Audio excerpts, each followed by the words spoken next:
ప్రేక్షకులందరికీ నమస్కారం. 2024 సంవత్సరం మే 12వ తేదీ నుండి మే 18వ తేదీ వరకు గల వారఫలాల్లో కుంభరాశి వారికి ఎలా ఉండబోతుంది, అలాగే ఈ రాశి వారు చేయాల్సిన పరిహారాలు ఏమిటో ఈ వీడియోలో తెలుసుకుందాం. పూర్తి వివరాలని తెలుసుకోబోయే ముందు మీరు ఏమైనా సమస్యలతో బాధపడుతుంటే వాటి పరిష్కారం కోసం మీరు స్క్రీన్ మీద కనిపిస్తున్న మా గురువు గారి నెంబర్కి కాల్ చేసి మీ సమస్యలకి తగిన పరిష్కారం పొందండి. ఖచ్చితంగా మీ సమస్య పరిష్కారం అవుతుంది. అలాగే మీరు ఇప్పటి వరకు మా ఛానల్ని సబ్స్క్రైబ్ చేసుకోకపోతే వెంటనే సబ్స్క్రైబ్ చేసుకోండి. అలా చేసినట్లయితే మీరు మా వీడియోని మిస్ అవ్వకుండా చూడవచ్చు. ఇక పూర్తి వివరాల్లోకి వెళ్తే కుంభరాశి వారికి ఈ వారం కేతువు 8వ ఇంట్లో ఉండడం వల్ల మీరు అన్ని రకాల దూర ప్రయాణాలకి దూరంగా ఉండాలి. మరియు ఏదైనా ప్రయాణం అవసరం ఉంటే మీ ప్రయాణం ప్రారంభించే ముందు మీరు వైద్య పరీక్షలు చేయించుకోవాలి. అలాగే 2వ ఇంట్లో రాహు ఉండడం వల్ల మీరు ఇంటి వ్యక్తుల మధ్య ప్రేమ మరియు సామరస్యాన్ని పెంచుకోగలుగుతారు. అయితే ఇది కార్యాలయంలో మీ ఇమేజ్ ని ప్రభావితం చేస్తుంది. మీరు మీ ఆరోగ్యాన్ని మెరుగుపరుచుకుంటే అది కనిపిస్తుంది. అయినప్పటికీ ఈ సమయంలో మీరు అన్ని రకాల సుదూర ప్రయాణాలకి దూరంగా ఉండాలి. మరియు ఏదైనా ప్రయాణం అవసరమైతే మీ వైద్య పరీక్షలు పొందిన తర్వాత మాత్రమే ఏదైనా ప్రయాణానికి వెళ్ళండి. ఈ వారంలో మీరు మీ డబ్బును ఎక్కువగా ఆదా చేసుకోవాలి. ఎందుకంటే ఈ వారం రుణదాత మీ తలుపు వద్దకి వచ్చి మీ నుండి డబ్బు అడగడానికి అవకాశాలు ఉన్నాయి. అటువంటి పరిస్థితుల్లో మీరు వారికి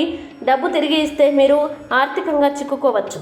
మరియు మీరు డబ్బు ఇవ్వకపోతే అది మీ ప్రతిష్టని ప్రభావితం చేస్తుంది. కొంతమందికి కుటుంబంలో కొత్త అతిథి రాక వేడుకలు మరియు ఆనందాన్ని తెస్తుంది. అలాగే ఈ వారం వారి వ్యక్తిగత సమస్యల కారణంగా చాలా మంది విద్యార్థులు వారి చదువులపై దృష్టి పెట్టలేరు. ఇది వారి విద్యపై ప్రతికూల ప్రభావాన్ని చూపుతుంది. అటువంటి పరిస్థితుల్లో ప్రతి పరిస్థితిలో మిమ్మల్ని మీరు ప్రశాంతంగా ఉంచండి. యోగా మరియు ధ్యానానికి మద్దతునివ్వండి. ఈ వారం మీ జీవిత భాగస్వామి ప్రవర్తనలో చాలా మార్పు వచ్చే అవకాశం ఉంది. ఇక కుంభరాశి వారు ఈ వారం చేయాల్సిన పరిహారాలు గనక చూసినట్లయితే ఈ రాశి వారు ప్రతిరోజు హనుమాన్ చాలీసాని జపించండి. మంచి శుభ ఫలితాన్ని పొందుతారు. అలాగే ఈ వారం కుంభరాశి వారికి అనుకూల తేదీలు కనుక చూసినట్లయితే వీరికి 14, 16 తేదీలు చాలా మంచి రోజులు. ఈ తేదీల్లో ఏ పని ప్రారంభించినా సరే మంచిది. ఈ వీడియో మీకు నచ్చినట్లయితే లైక్ చేయండి మరియు ఈ వీడియోని మీ సోషల్ మీడియా అకౌంట్ల ద్వారా అందరికీ షేర్ చేయండి. అలాగే మీరు ఏదైనా సమస్యలతో బాధపడుతున్నట్లయితే వాటి పరిష్కారం కోసం ఒకసారి గురువు గారి నెంబర్కి కాల్ చేసి మీ సమస్యలకి తగిన పరిష్కారం పొందండి. ఖచ్చితంగా మీ సమస్య పరిష్కారం అవుతుంది. ఇంకా మీరు అనుకున్నటువంటి అన్ని పనుల్లో అంతా మంచి జరగాలని కోరుకుంటూ సర్వేజన